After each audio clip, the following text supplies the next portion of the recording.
الله وبركاته.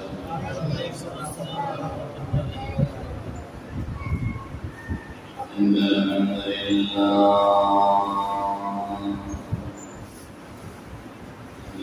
لله وكفى وسلام على عباده الذين اصطفى.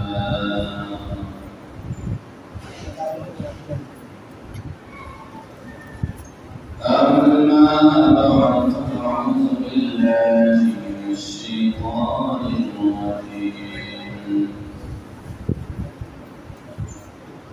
بسم الله الرحمن الرحيم.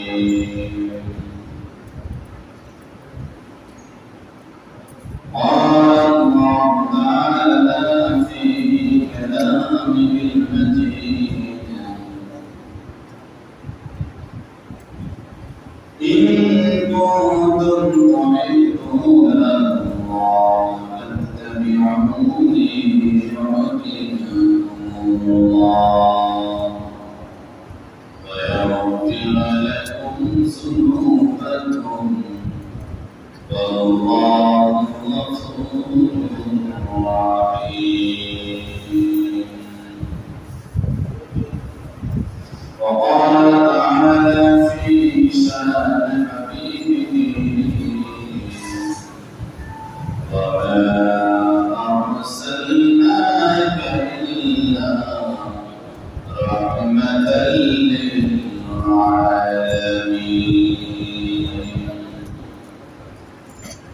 وقال تعالى في كلامه المجيد: يا أيها الذين آمنوا استعينوا بالصبر والصلاة إن الله مع الصابرين. وقال تعالى في شأن حبيبه: إن الله وملائكته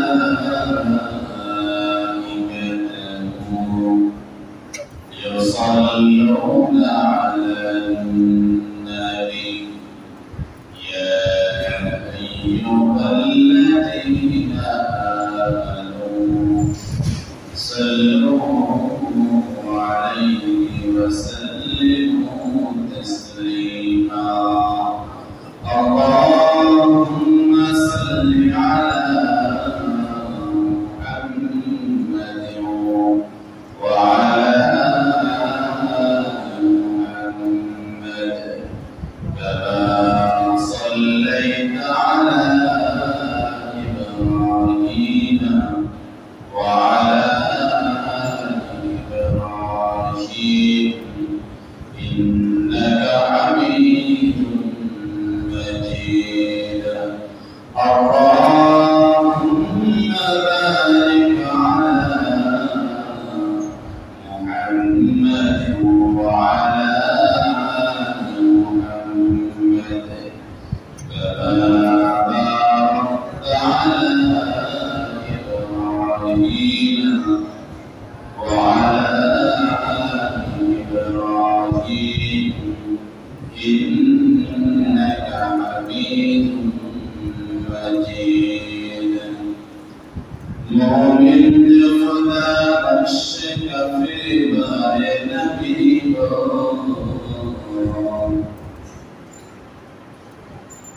مؤمن خدا الشك في بين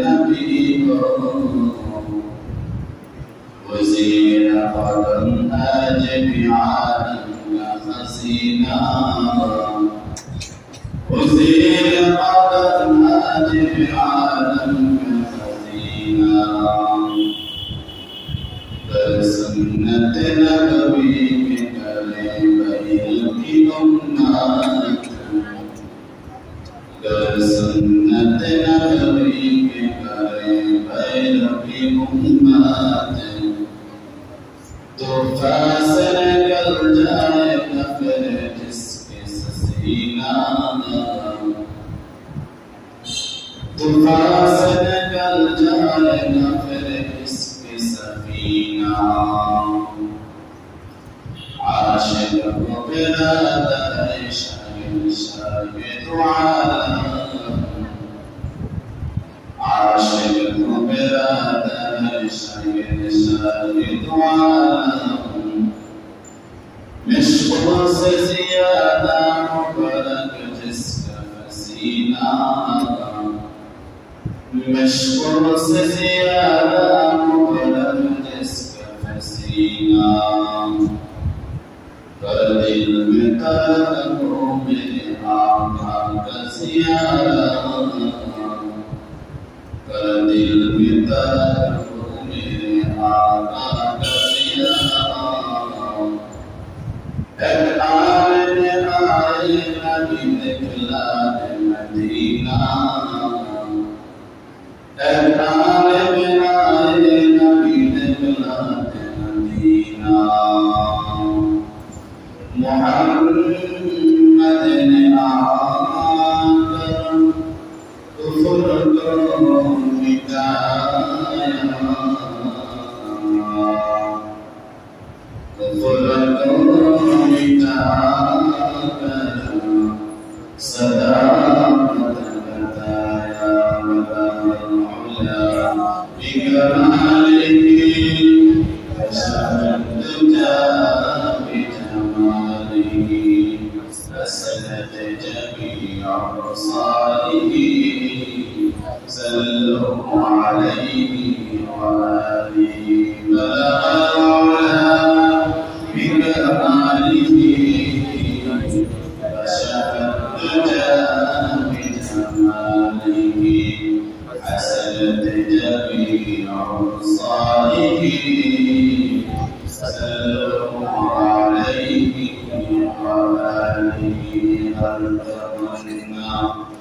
दिल से रुखसत हो गई तमन्ना दिल से रुखसत हो गई अब तुम्हारा अब खिलवत आ गई ला इलाहा इल्लल्लाह ला इलाहा لا إله إلا الله لا إله إلا الله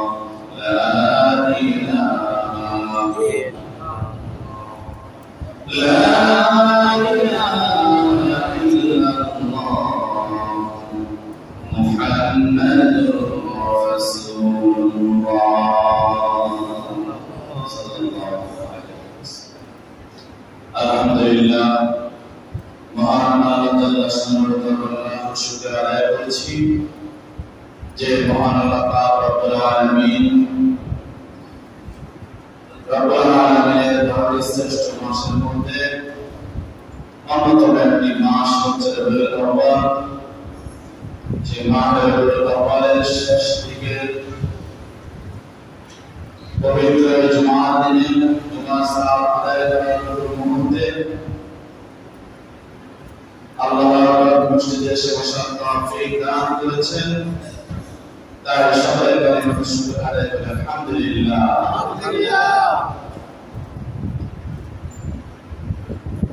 আল্লাহ শুকর আল্লাহ তাআলা আপনাকে যে পরিমাণ নিয়ামত দিয়েছেন নিয়ামত জমিয়ে রেখেছেন আপনাদের মৃত্যু পর্যন্ত আল্লাহ তাআলা শুকরিয়া আদায় করতে অশেষ করেন খুব ভাগ্যের বিষয় আল্লাহ আমাদেরকে সুস্থ রেখে আরেকটি জুমা পালন করার সুযোগ দিয়েছেন যে আল্লাহ আমাদেরকে আরেকটি জুমা পালন করার জন্য আদায় করার জন্য এসে বসার তৌফিক দিয়েছেন সে আল্লাহ চাইলে এমন সময় আমাদেরকে কবরে রাখতে পারতেন কি পারতেন হতে পারলে এমন সময় আমি কবরে থাকতাম আমাদের মধ্যে কেউ একটা কবরে থাকতো আমাদের এখানে নিয়মিত মুসলিম একজন আছেন উনি অসুস্থ হয়ে গেছে প্রায় সময় এখানে সামনে বসে এখন অসুস্থ হয়ে আছে কিন্তু সর্বদা কথা হচ্ছে আল্লাহ আমাদের সুস্থ রেখেছে সুস্থ রেখে সমস্ত জায়গা থেকে মুক্ত করে আল্লাহ মসজিদে বসার তৌফিক দান করেছেন আমার মন থেকে রাসূলের দেওয়া বাণী কালিমার শুকর আদায় করেন আলহামদুলিল্লাহ।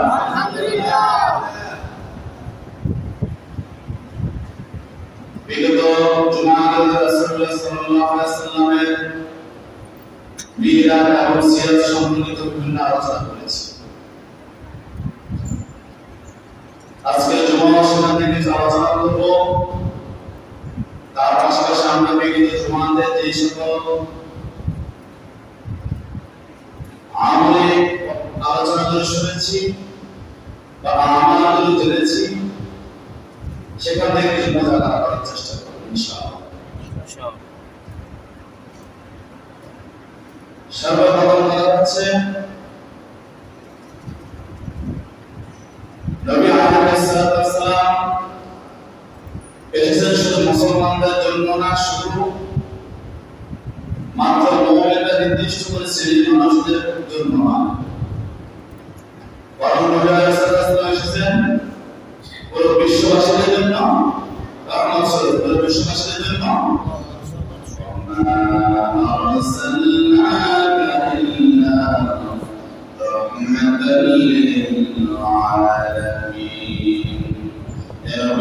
আমি আপনাকে পাঠিয়েছি সমস্ত বিশ্ববাসীদের জন্য রহমত স্বরূপ। সুবহানাল্লাহ। তাহলে রাসূল আদর্শ সম্পর্কে, সুন্নাত সম্পর্কে আল্লাহ তাআলা আরেকটা জায়গায় বলে দিয়েছেন রাসূলের আদর্শের সামগ্রিক হিসেবে, হে নবী আপনার চরিত্র মহান, ইন্নাকা লা'আলা খুলুকিন আযীম, আপনার চরিত্র মহান, কারণ আপনার চরিত্র নবীর চরিত্র মহান, এতে কোনো সন্দেহ আছে? নবীর চরিত্র সমস্ত পৃথিবীতে যত মানুষ এসেছে আসবে কিয়ামত পর্যন্ত সমস্ত মানুষের মধ্যে সেরা চরিত্র, এতে কোনো সন্দেহ আছে? নবীর থেকে বড় জ্ঞানী অতীতেও কেউ ছিল না, বর্তমানে কিয়ামত পর্যন্ত আসবে। নবী উম্মি ছিলেন, তাকে নবীকে সরাসরি শিক্ষা দিয়েছেন কে? বলেন না, সরাসরি শিক্ষা দিয়েছেন কে? আল্লাহ। সেই নবীর চরিত্রের মধ্যে কোনো কালিমা বলার সুযোগ নাই। আমি আগে বলেছিলাম যখন কোনো মানুষ সম্পর্কে জানতে হয়, যদি তার ফ্যামিলির কাউকে জিজ্ঞাসা করা ব্যক্তি সম্পর্কে সহজে জানা যায়, এই কথা ঠিক না? কথা বুঝতে পেরেছিলাম? এই লোকটি ভালো না খারাপ তার ভাইয়ের কাছে জিজ্ঞাসা করলে জানতে পারবেন, কি জানতে পারবেন না? অন্য থেকে তার ভাই বেশি জানবে, তার বোন বেশি জানবে, তার পাড়া প্রতিবেশী বেশি জানবে, তার থেকে বেশি জানবে তার স্ত্রী। কি কথা বলেন ঠিক না? সেখানে নবী আলাইহিস সালামের স্ত্রীদের মধ্যে বলেছিলাম যখন হযরত আয়েশা রাদিয়াল্লাহু তাআলা আনহাকে জিজ্ঞাসা করা হয় নবীর চরিত্র সম্পর্কে, নবীর চরিত্র কি, তখন হযরত আয়েশা রাদিয়াল্লাহু তাআলা বলেছেন পুরো কোরআন শরীফে হচ্ছে রাসূলের চরিত্র বর্ণনা। সুবহানাল্লাহ। রাসূলুল্লাহ আলাইহিস স্ত্রীকে যখন জিজ্ঞাসা করা হয়েছিল রাসূলুল্লাহ আদর্শ সম্পর্কে, চরিত্র সম্পর্কে, তখন ওই স্ত্রী বললেন যখন নবী আলাইহিস সালাম রাস্তা দিয়ে হেঁটে যায় আমার হচ্ছে যেন জীবিত কোরআন হয়ে যাচ্ছে। সুবহানাল্লাহ। আলোচনা মনে আছে? আরেকটা আমলের কথা বলেছিলাম, এই মাসে বেশি বেশি আমল করার জন্য কত জমা আপনারা বলতে পেরেছেন? এই জমা থেকে কত জন বলতে পারেন? বলতে দেখি এই মাসে বেশি বেশি একটা আমল করার জন্য বলেছি, কি আমলটা? মাশাআল্লাহ, সংখ্যা বেড়েছে। কি জন্য বলেন না, কি করতে বলেছি? দুরূদ শরীফ নাকি সাল্লাল্লাহু আলাইহি ওয়াসাল্লাম, সাল্লাল্লাহু আলাইহি ওয়াসাল্লাম। এই আমলটা আমরা করি? সত্যি কথা মন থেকে বলেন, বলেছি? বুঝা সত্যি বলেছি? কি বলেন না, বলেছি? যদি বলে থাকেন তো এটাই সার্থকতা আলোচনা। অন্তত আমাদের আপনাদের বলা ক্ষেত্রে আমি যদি বলা হয়, যখন আমি মনে করি তখন আমি দুরূদ আমল করতে থাকি, সবসময় চেষ্টা করি মনে পড়লে সাল্লাল্লাহু আলাইহি ওয়াসাল্লাম থাকি, পড়তে না আছে কোনো কষ্ট না, আমার সময় লাগে, কোনো শান্তি লাগে। আপনি একসময় পড়ে দেখবেন মনে শান্তি লাগে। একটা উদাহরণস্বরূপ একটা কথা বলি, যেমন নবীজির উপর যদি আমরা দরুদ না পাঠাই, নবীর কি কোনো সমস্যা আছে, লস আছে? আমার কথাটা বুঝতে পেরেছেন? যদি ক্ষতি আছে, উদাহরণটা কেমন হবে? ধরেন আপনার অফিসের যে বস, তার অসুস্থতা ছিল, অসুস্থ, একটু বড় খেয়াল করবেন, এখান থেকে সহজ বুঝতে পারবেন আমরা কেন দরুদ পড়ব। বসের ছেলে অসুস্থ, এখন আপনি যদি আপনার বড় ছেলেকে অসুস্থতার কারণে বসকে ধরে খুশি করার জন্য বলতেছেন, বাচ্চাকে ভালোভাবে ট্রিটমেন্ট করা, কোন হাসপাতালে ট্রিটমেন্ট করা, ভালোভাবে তার সুস্থ ট্রিটমেন্ট করে নেন, সুস্থ হয়ে যাবে, আমার তো খুব খারাপ লাগতেছে। আচ্ছা, আপনি এগুলো বললেও তো আপনার বস তার বাচ্চা ট্রিটমেন্ট করা হবে, করাবে না? হবে না, বলো করাবে। কিন্তু বলার দ্বারা ফায়দা কার? বসের না আপনার নিজে? কথা বুঝতে পেরেছেন? অর্থাৎ আমি সময় আমার আমি এই কথা বলবো, বাচ্চা চিকিৎসা করাবে, না বললেও চিকিৎসা বরং আমি বলার কারণে কি হয়েছে, আমার বস খুশি হয়ে যাবে, সে আমার কত খেয়াল রাখে, আমার সন্তানের কত খেয়াল রাখে। কি কথা ঠিক না? যে নবীর প্রতি আমার আল্লাহ এত মহব্বত, আমার আল্লাহ তাআলার বন্ধু, সৃষ্টিকর্তার বন্ধু, মহান আল্লাহর বন্ধু, সে বন্ধুর উপর যদি দুরূদ পাঠায়, খুশি হবেন কে? আল্লাহ। খুশি হবেন কে? আল্লাহ।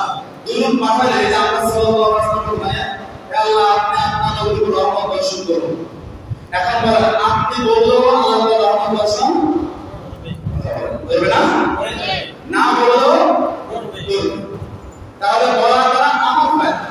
এক হচ্ছে আমি নবীর সুপারিশ পাবো সহজে, দ্বিতীয় নাম্বার হচ্ছে আমার আমল সওয়াব লিখে দিচ্ছেন কে? আল্লাহ। সুবহানাল্লাহ। তাহলে এখন বলেন, নবীর উপর দরুদ পাঠ করলে লাভটা কার? আমাদের। তাহলে এই জন্য আমরা নিজের ফায়দার জন্য হলে নবীর উপর বেশি দরুদ পাঠ করা চেষ্টা করব ইনশাআল্লাহ।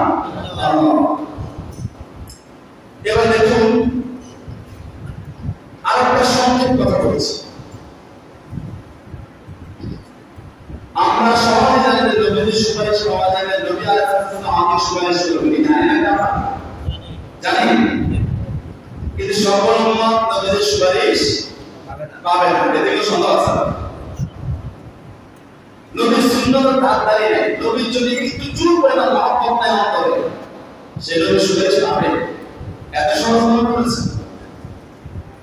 তার বাবাকে গালি দিলে তার কষ্ট লাগে, তার দলের নেতাকে গালি দিলে কষ্ট লাগে, কিন্তু নবীর গালি দিলে সে বলতে পারে। এখন বলেন, এই নবীর মহব্বত তার মধ্যে আছে? আর এমন আমাদের জন্য নবী সুপারিশ করবেন, আপনার ভালো মনে হয়? এখন দেখেন সুপারিশ পাবে না। সাহাবায়ে কেরাম প্রশ্ন করলে, হে আল্লাহর রাসূল, কিয়ামতের মাঠে তো লক্ষ লক্ষ যে নবী আছে, নবী রাসূল আছে, 1 লক্ষ 2 লক্ষ 6 লক্ষ পয়গম্বর নবী রাসূল আছে, ওনাদের কোটি কোটি বিলিয়ন বিলিয়ন উম্মত থাকবে কিয়ামতের মাঠে। আপনি সেখান থেকে আপনার উম্মতকে চিনবেন কি করে? বড় খেয়াল করছেন? আপনি আপনার উম্মতকে চিনবেন কি করে? এখন এই কথা বলার আগে আমি একটা কথা বলি। আমি প্রায় সময় একটা কথা বলে থাকি, সমস্ত যত আলোচনা করে কেন, রোজা সম্পর্কে আলোচনা করেন, যাকাত সম্পর্কে আলোচনা করেন, সাদকা সম্পর্কে আলোচনা করেন, হজ সম্পর্কে আলোচনা করেন, যত আলোচনা করেন সবকিছুর মূল হচ্ছে সালাত। ঠিক ঠিক না? সবকিছুর মূল হচ্ছে নামাজ। নামাজ ঠিক নাই, যত কিছু করেন না কেন, এত সহজ না পাওয়া। বলছিলাম পাঁচ ওয়াক্ত নামাজের পরে আয়াতুল কুরসি পড়লে বিনা হিসাবে জান্নাত দেবেন কে? আল্লাহ। তার মধ্যে মৃত্যু, তার মধ্যে জান্নাত এবং তার মধ্যে শুধু একটা মাত্র পার্থক্য, সেটা হচ্ছে কোনটা? সেটা হচ্ছে মৃত্যু, সেটা হচ্ছে বলছেন নবী আলাইহিস সালাম। কথা হচ্ছে এমন আমল, এমন আমল করতে বলে নামাজ পড়া লাগবে, নামাজ পড়া লাগবে। 5 ওয়াক্ত নামাজ পড়া আয়াতুল কুরসি পড়লে ফায়দা আছে, 5 ওয়াক্ত নামাজ পড়লে আয়াতুল কুরসি পড়লে কি হবে? তো নামাজের পাশাপাশি আপনারা করার চেষ্টা করেন, আমি সবসময় করি ইনশাআল্লাহ, আলহামদুলিল্লাহ। আপনাদেরকে বলা হলো হয়তো আমি আর বড় করতাম বা সময় দিতে যায় না, আমি ইসলাম এখন আমি জামাজ পড়ি বা একটা নামাজ পড়ি, একটা পড়লে অন্যদের কিছু নামাজ পড়ি, আমার একটা মনে থাকে। যদি আমি জামাত নামাজ আমি নিজে জামাত বা নামাজ পড়াই, আমি জোরে জোরে পড়ি, তাহলে আমার মুসলিমরা পড়ে, তো আমি করতেছি, এর দ্বারা আমার সাথে অন্য মুসলিমরা পড়ে, এই সবটা আমি করব ইনশাআল্লাহ। তো আপনাদেরকে বলার পর আমি যে আমলটা করতেছি, আশা করি আপনারা আমলটা করবেন। তো কথা হচ্ছে এখন ঠিক ওই যে বলছিলাম নবী আলাইহিস সালাম কিভাবে চিনবেন আমাদেরকে কিয়ামতের মাঠে, যখন নবীজিকে প্রশ্ন করা হয়েছে যে আপনি এত মানুষের মধ্যে আপনার উম্মতকে চিনবেন কিভাবে, তখন রাসূলুল্লাহ উত্তর দিলেন কিয়ামতের মাঠে মিলিয়ন মিলিয়ন লোক থাকবে, ভালো কথা, কোটি কোটি লোক থাকবে, ভালো কথা, সেখানে আমি আমার উম্মতকে এইভাবে চিনব, ধরে নাও এখানে 1000 কালো ঘোড়া বা বকরি আছে, কত বলছি উদাহরণস্বরূপ কথা, 1000 কালো ঘোড়া বা বকরি, কথা বুঝতেছেন? তার মধ্যে একটা সাদা ভেড়া বা বকরি থাকে, যেটা যাবে কি যাবে, ওই সাদা বকরিটাকে আমাদের কষ্ট হবে না, কথা বুঝতে পেরেছেন? ওর কষ্ট হবে, যদি 10,000 থাকে তার মধ্যে সাদাটা চিনা নিয়ে আসতে পারবে।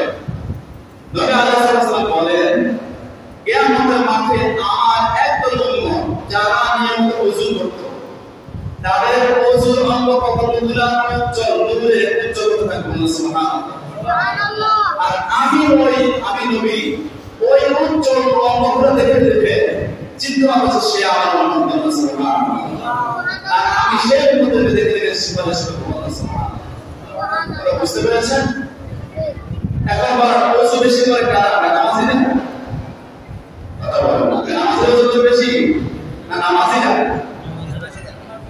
দেখা যায় কমের সামনে কোরআন তেলাওয়াত করি বা আমল করি না, কিন্তু নামাজ তো পড়ে, ঠিক না? কারণ নামাজ সাথে ওযু করা লাগে কি লাগে? তাহলে এই ওযু করতে হলে নামাজ পড়া শর্ত, আর নামাজের জন্য বেশি ওযু করা লাগে। যে নামাজে ইমাম প্রতিদিন 5 বার ওযু করে, ঠিক না? যে মাহমুদ কোরআন পড়ে, আল্লাহ আমল করে, ওযু করে, কিন্তু ওযু করে অল টাইম সব সময় ওযুতে থাকা, ওযু করতে থাকা, এটা আসলে একটা দায়িত্ব সুন্নাহ। কিন্তু কথা হলো এখন কমপক্ষে যারা 5 ওয়াক্ত নামাজ পড়ে দিনে কয়বার ওযু করা হয়? কথা বলেন না, কথা বলতে হবে, কয়বার ওযু করা হয়? 5 বার।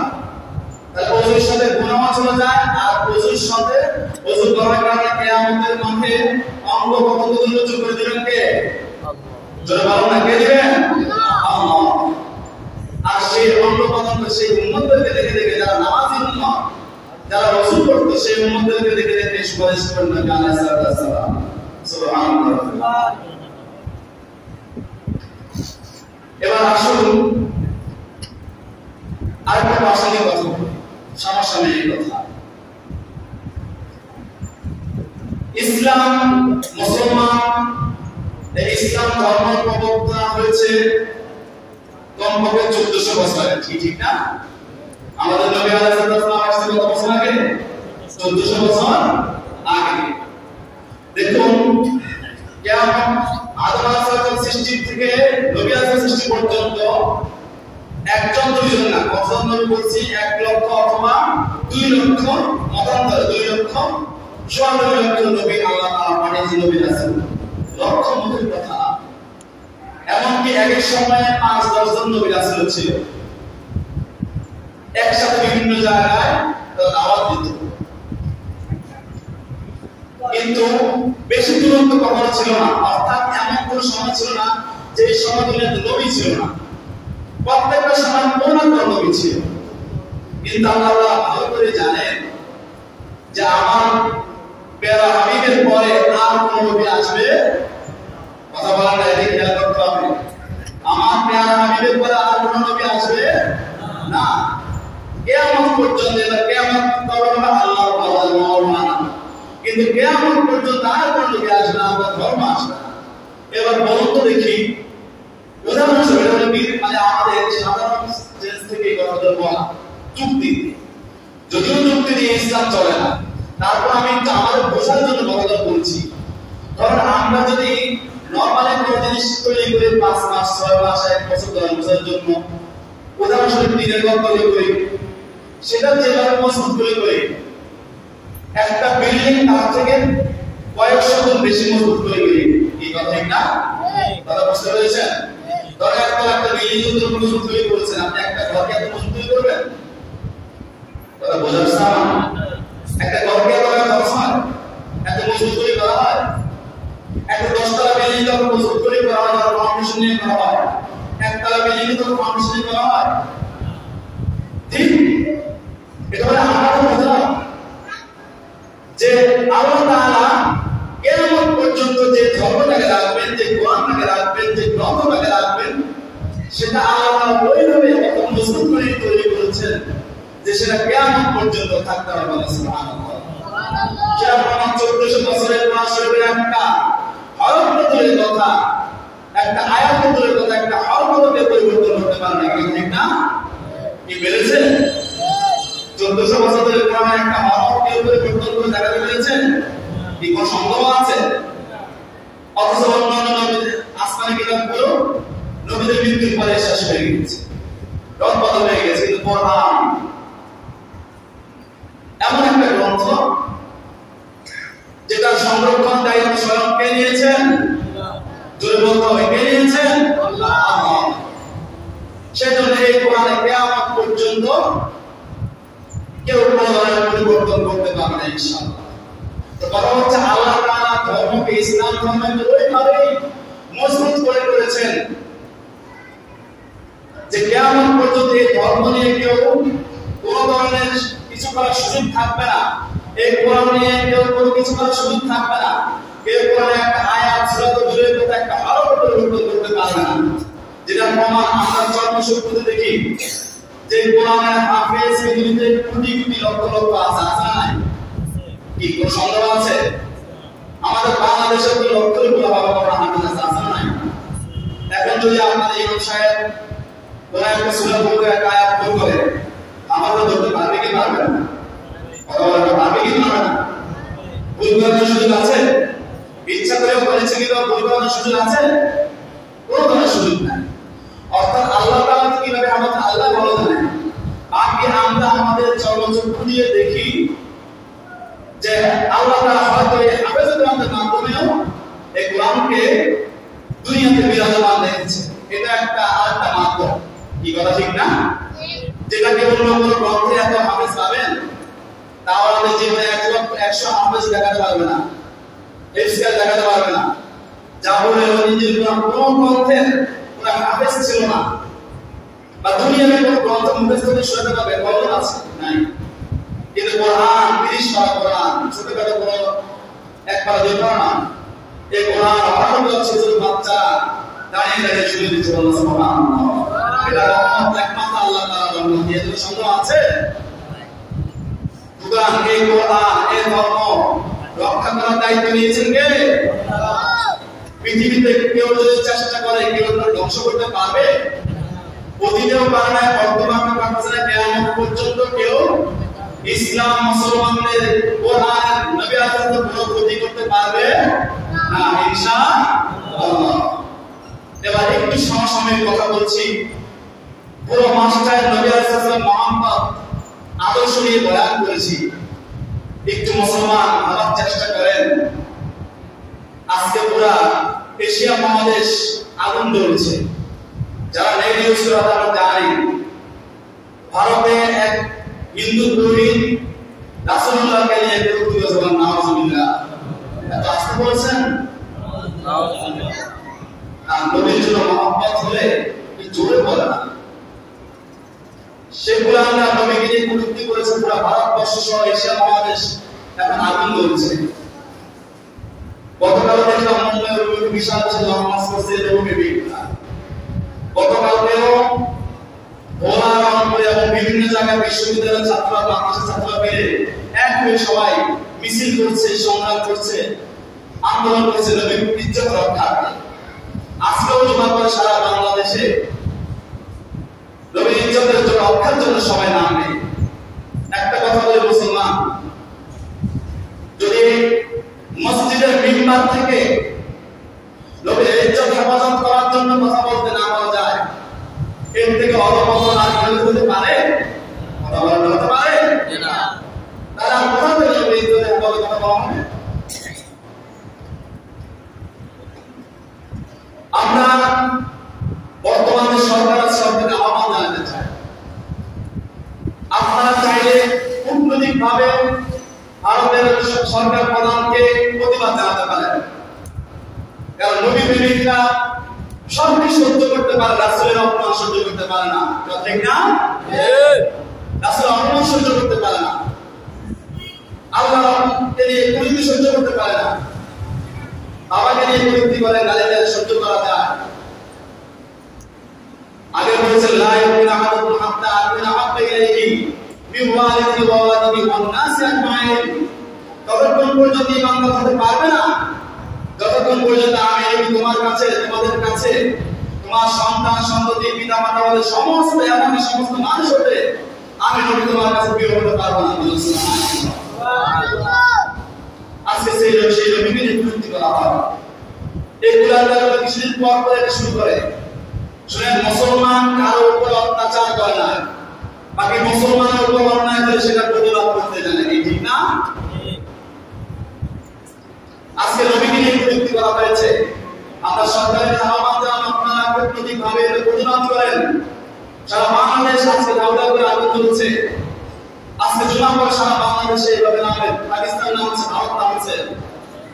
কারণ আমি মনে করি যারা নবীকে মহব্বত করে, যে নবী মৃত্যুর আগ মুহূর্ত পর্যন্ত নিজের নাতিদের কথা চিন্তা করে নাই, সন্তানের কথা চিন্তা করে নাই, তখন বলেছে ইয়া উম্মতি, উম্মতের কথা চিন্তা করেছে, সেই উম্মত আমার মনে হয় না নবীকে যে মৃত্যু বলে ভয় বসে থাকতে পারে।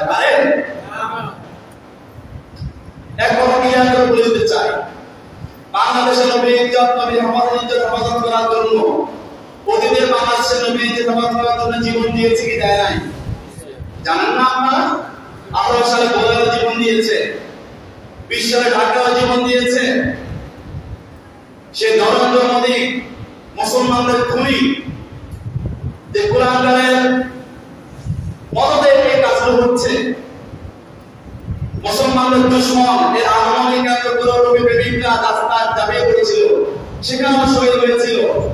এখনো বলছি, যদি আগামীতে আবার নবীকে নিয়ে কুরুক্তি করার চেষ্টা করা হয়, তো নবী প্রেমিকরা নবীর ইজ্জত রক্ষার্থে পাওয়া যায় জীবন দিবে ইনশাআল্লাহ। ঠিক না?